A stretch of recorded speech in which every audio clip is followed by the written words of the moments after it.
Remember this, that in every failing, there is winning. In every falling, there is rising. And in every frustration, there is a celebration.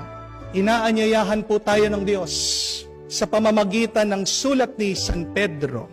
Pinapaalala sa atin ng apostol ng Panginoon. Sabi po niya, count it as a blessing that you undergo trials and sufferings for God.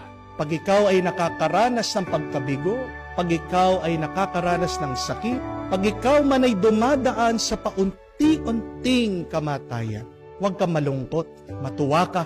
Yan ay pagpapala. Treat your little debts. Treat your problems.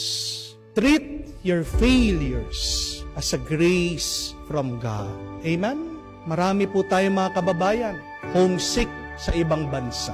Di lang po isang trabaho, minsan 3 trabaho, minsan po 3 oras lang ang tulog nila. Pero kahit na sila'y nangungulila, yung kanilang nararanasan na hirap, yan naman po ang nagiging instrumento ng kabuhayan ng kanilang mga pamilya dito sa ating bansa. Amen? Kung man kayo ay sawang-sawa na sa pagbabayad ng utang, huwag mong kakalimutan yung feeling na yan, yung sawa ka na, yung ayaw mo na, yung parang gusto mo nang sumuko. Kasi yan ay ang iyong motivation. Yan ang magtutulak sa iyo para malampasan mo at huwag ka nang bumalik sa pagkabaon, sa pagkautang. Amen? Marami po sa inyo, alam ko, mga nanunood natin mga kapatid, ang may sakit, gustong pumunta sa simbahan, hindi magawa. But also count your sickness as a blessing. You may see it as a great failure in your part, in your body. But where you fail bodily, you can triumph and win spiritually. Isa po sa mga talagang malalim, matatag, masipag na nananalangin, nagdarasal, ay ang mga may sakit. Minsan ang Diyos pinapakintulutan ka na magkasakit. Para saan? Kasi gusto niyang mas lumapit ka sa Kanya. Amen? Kung man ikaw ay nag-aalala, meron kang anxiety, okay lang yan. Yakapin mo, tanggapin mo. Kasi maganda na yung meron kang takot sa buhay kaysa sa wala kang takot. Dahil ang mga taong walang takot, pabaya. Your fear is also a blessing. Thank God whenever you feel afraid. But you're reminded to be more afraid of God than to be afraid of your problems. Amen? At kung man po, nasa punto kayo ng buhay nyo ngayon, na iniwang kayo, hiniwalayan kayo, na hindi na kayo binalikan, sabihin nyo, okay lang. Bakit? Kasi at least alam mo kung sino talaga yung totoo na para sa iyo.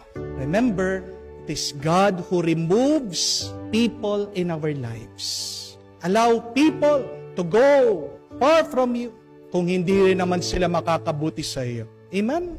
Remember this good news that even if there is failing, at the other side of it there is winning.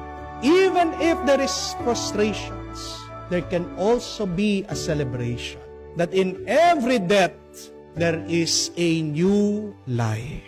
May napakaganda pong kwento tungkol po sa isang tao, isang magsasaka. Nagtatanim po siya. Nagtanim po siya para tumubo isang puno ng mansanas. At araw-araw pinagdadasal niya sa Diyos na tumubo at mamunga ang kanyang tinanim. At tapat ang Diyos, mga ilang linggo, nakita niya paunti-unti na umusbong. Ilang taon, nagtitiis ang taong ito hanggang lumaki ang puno. At nung tutubo na, lilitaw ng unang bunga ng kanyang halaman. Alam niyo po nangyari? Biglang dumating ang bagyo. Napakalakas ng hangin. Tinangay po itong puno na binabantayan, iningatan, diniligan ng taong ito. And the man was so sad, disappointed. Galit na galit siya sa Diyos.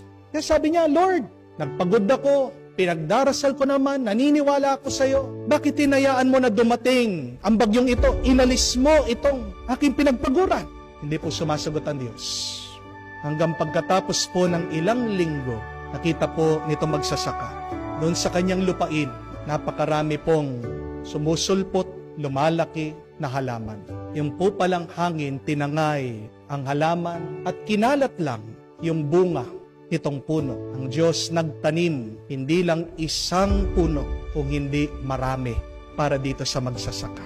At dito po naintindihan ng tao ang mas magandang plano ng Diyos. Remember the words of God through the prophet.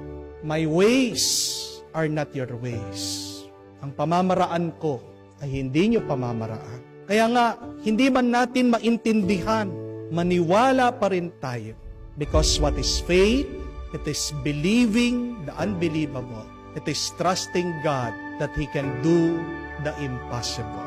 Ang pinaka-imposible na ginawa ng Diyos ay mula sa kamatayan, umusbong nagkaroon ng buhay. Ano pa yung iyong problema? Sandali lang yan para sa Diyos. Kaya nga itanim natin ang mabuting balitang ito. Yan ang magbigay sa atin ng panibagong tuwa, mas malalim na pananampalataya, pag-asa na magpapalakas sa atin sa ating paglalakbay dito sa buhay hanggang marating natin ang buhay na walang hanggan kasama ang Diyos.